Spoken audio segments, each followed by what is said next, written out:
नमस्कार दोस्तों, स्वागत है आपका YouTube चैनल पवन कुमार स्नेक हैंडलर में। दोस्तों आज हम आए गांव आर्यपुरा और यहाँ पर एक ये बारात घर बना हुआ है। इसी के सामने एक घर है और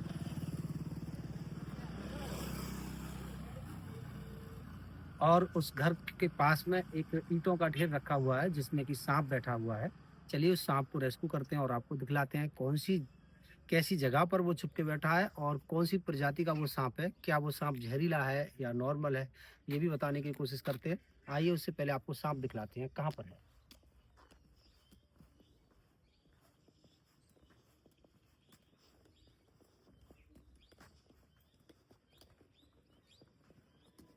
ज्यादातर गांव में लोग कई कई साल पहले ईंटों को खरीद कर डाल देते हैं। इस तरह से चस्का लगवा लेते हैं ईंटों का, और ये न जाने 4-6 साल पहले से ईंटों का ढेर यहाँ पर लगा हुआ है। और यहाँ आसपास खेत हैं और इन्हीं खेतों में जब कभी बरसात का पानी भर जाता है तो सांप गीली जगह को छोड़ करके सूखे की तलाश में इसी तरह के ईंटों के ढेरों में सांप छुप जाते हैं। और जब भी उन्हें मौका लगता है, भूख लगती है, प्यास लगती है, तो उनमें से निकल के हमारे घरों में ही चूहों की तलाश में सांप जो है घूमने लगते हैं। और जिस वक्त इंसान से उनका आमना सामना हो जाता है तो इंसान को सांप काट लेते हैं। तो अपने घरों के आसपास कोशिश करिएगा इस तरह की व्यवस्थाएं ना रहे। जब जरूरत हो तभी ईंटों को लेकर आएं। पहले से ज़्यादातर इस तरह के सामान इकट्ठा ना करें घर के आसपास जिनमें कि खतरनाक सांप छुप कर बैठ जाएं और कभी भी इंसान को नुकसान पहुंचा दें। जैसा कि इसका एक उदाहरण है, जैसे कि वो ईंट के ढेर ढेर में एक सांप छुप के बैठा है जिसको हम दिखलाने वाले हैं।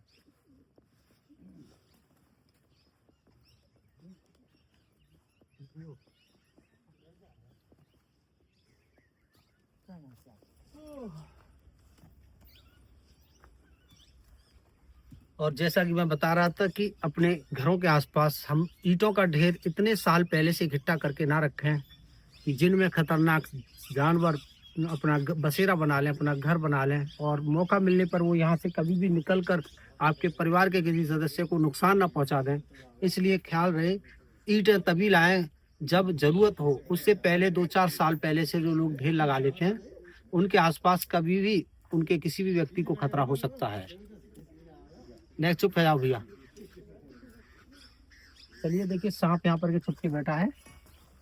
खैर अच्छी बात यह है कि ये कोई खतरनाक सांप नहीं है, एक नॉर्मल सांप है जिसका नाम है इंडियन रेड स्नेक। ये धामन सांप के नाम से गांव के लोग इसको आसानी से पहचान लेते हैं और साइंटिफिक नेम इसका रेड स्नेक है। और ये अक्सर कर चूहों की प्रजातियों को लिमिट में रखने के लिए शायद कुदरत ने इसको बनाया है। और इन दिनों सर्दियों का सीजन है, फरवरी का महीना है ये, और इस फरवरी के महीने में ये सांप जो है शांत होते हैं और बहुत ही बेजान होते हैं। क्योंकि ये वैसे तो भारत का बहुत ही तेज दौड़ने वाला सांप होता है, लेकिन इन दिनों क्या इनका ब्लड सर्कुलेशन काफी धीमा हो जाता है क्योंकि ये कोल्ड ब्लडेड जीव होते हैं, ठंडे खून वाले प्राणी होते हैं। सर्दियों में इनका खून जो है गाढ़ा हो जाता है जिसके कारण इनके अंदर एनर्जी कम रहती है। और जैसे ही धीरे धीरे गर्मियां आने लगती है, धूप फिर से निकलने लगती है और इनके ऊपर जो सूर्य की किरणें पड़ने लगती है तो ये इनमें जो है फिर से वही एक्टिविटी और वही जान आने लगती है। तो ये अब धीरे धीरे कुछ दिन बाद पूरी ताकत में आ जाएंगे और ये फिर से अपने उन जगहों को छोड़ करके घूमने फिरने लगेंगे और शिकार करने लगेंगे। अपना भोजन की तलाश में ये जो है निकलेंगे। तो देखिए है तो ये सांप ही, लेकिन ऐसे सांप से बिल्कुल डरने की हमें कोई जरूरत नहीं होती है। पहली बात तो ये होता है कि ये जो सांप है ये कभी भी किसी को काटता नहीं है। कोई ज्यादा इसको परेशान करे तभी ये काट सकता है, वरना ये काटता नहीं है। और दूसरी बात ये है कि इसके अंदर कोई भी ऐसा कोई जहर नहीं होता कि अगर ये काट भी ले तो इंसान को कोई नुकसान हो। अगर ये एक बार तो क्या 20 बार भी इंसान को लगातार काट ले तो भी इंसान के अंदर इससे कोई सर्दी जुकाम तक जैसी परेशानी भी नहीं होगी। तो चलिए मैं कहूँगा इस चट्टी को और हटाकर देख ले कहीं और तो इसके अंदर छुप के नहीं बैठा। भाई ईंटों को हटा चेक कर लो जल्दी से। भाई सब्जी तो वो है रही है, मैं कटवा दे भैया। बाबा जी कुछ सवाल करना चाह रहे हैं भाई, सुनते हैं। हाँ बताइएगा। भागो मत, भागो मत, हाथ पे कटवा नहीं रहा हूँ। नहीं आप, अरे यार आप बताओ क्या हो रहा है? सर्दी आ रही है। सर्दी हो रही है तो सर्दी कैसे जाएगी? कटवाए थे। मैं ये कह रहा था कि इस सांप से इंसान का मरना तो दूर की बात रही, अगर ये लगातार 20 बार भी इंसान को काट ले तो इंसान को और तो क्या परेशानी होगी, इससे सर्दी जुकाम तक भी नहीं होगा। छोटे और हटाई तो हाँ, कहने का मतलब ये है कि इससे कोई भी परेशानी नहीं होगी। ज्यादा झेलना चाहिए। हाँ, ज्यादा नहीं, इसमें होता ही नहीं है। अच्छा, इसके अंदर कोई भी ऐसी जहर की ग्रंथि नहीं होती है। अच्छा। हाँ, जिससे ये किसी भी इंसान को मतलब किसी काटेगा अंदर और काटने पर नुकसान जहर पहुंचा इंजेक्ट देगा। कर सके। हाँ, तो ये बिल्कुल भी बिना जहर वाला सांप होता है।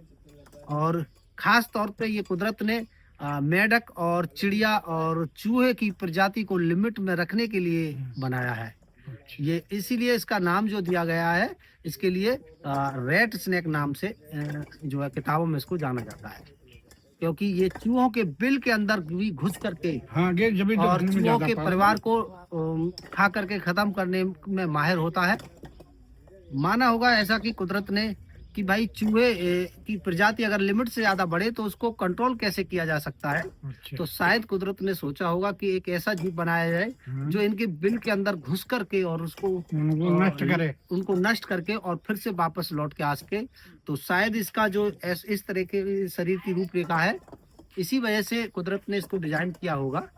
और वरना और कैसे भी करता तो इसके पैर भी बना सकता था, हाथ भी बना सकता था, लेकिन क्योंकि ये बिल के अंदर जाने के लिए माहिर बनाया है, तो इसीलिए से इसका पतला पतला लंबा लंबा और कहीं से भी मुड़ने वाला शरीर इसको बनाया है। तो चलिए इसको हम लेके चलते हैं आजाद करने के लिए। और इसी के साथ फिर मिलते हैं किसी अगली वीडियो में। आपको हमारी वीडियो से कुछ जानकारी मिलती है तो कमेंट में लिख करके बताइएगा, और जो भी आपके कुछ सवाल आते हैं वो भी आप करिएगा, उनके जवाब हम आपके कमेंट बॉक्स में भी दे सकते हैं। चलिए इसी के साथ फिर मिलते हैं, जब तक के लिए बाय। कद्दा बेटा